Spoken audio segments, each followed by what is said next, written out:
By the way, Rocket Man should have been handled a long time ago.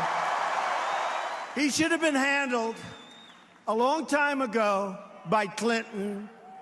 I won't mention the Republicans, right? But by Obama. This is a different time. President Trump calling out Kim Jong-un after the North Korean dictator threatened to detonate a hydrogen bomb. So if he follows through on these threats, what should we expect? Here to discuss it, former Green Beret commander, advisor to Vice President Dick Cheney, and Fox News contributor Lieutenant Colonel Michael Waltz. Colonel, what say you?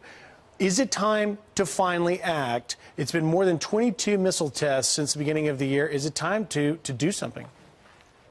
Well, exploding a nuclear-tipped missile over the Pacific Ocean could be a logical final step for the North Korean regime to demonstrate its capability and to demonstrate that it has been able to load and miniaturize a warhead onto an ICBM and actually get it, kind of fully functional. That comes with a lot of risks for the North Korean regime. I think it could be a final straw for China, and I think it could be a final straw for the international community to demand regime change. But they could do it. So if you are South Korea or Japan, our allies, where missiles have literally been flying over their heads, what are they thinking this morning?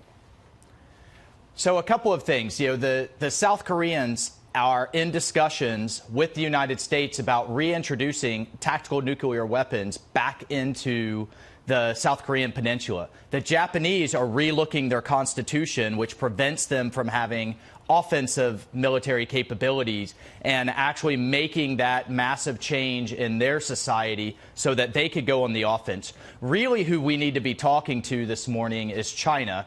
China has the ability to choke the North Korean regime off economically if it wanted to. It made a huge step this week with telling its banking system to clamp down on the regime and to no longer do business. But now they have to follow through. China has a history and a habit of kind of dialing things up when international pressure dials up, and then when we shift away or attention diverts, then they kind of go back to their same old ways. And Colonel, very quickly, you advised Vice President Cheney. So what do you think about the president's speech to the UN? He said he would totally destroy North Korea. Was that the right move? What was your take on his appearance at the UN? I do wish that he had made the distinction between the North Korean regime and the North Korean people. Those people are suffering horribly under Kim Jong-un and his father and grandfather. That said, I'm fine with the tough talk. The calculus has to change in the region.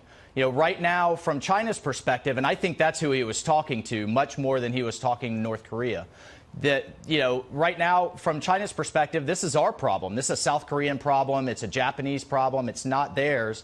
Now we're making it their problem, both through secondary sanctions, which means we are targeting Chinese entities that are doing business with North Korea, and by changing the security dynamic, like I just mentioned, where their old rivals, the Japanese, are now going on the offense. Lastly, yes or no, Colonel, is the hydrogen bomb test the red line now? Well, I think that would be unprecedented. It hasn't happened, actually, since the 1980s with the Chinese, but they did it over land. But to do it over international waters, in addition to having a lot of dead fish, it would be so hugely provocative that I think it could finally change that calculus that I was talking about. Thank you, Colonel Michael Waltz. Appreciate your time.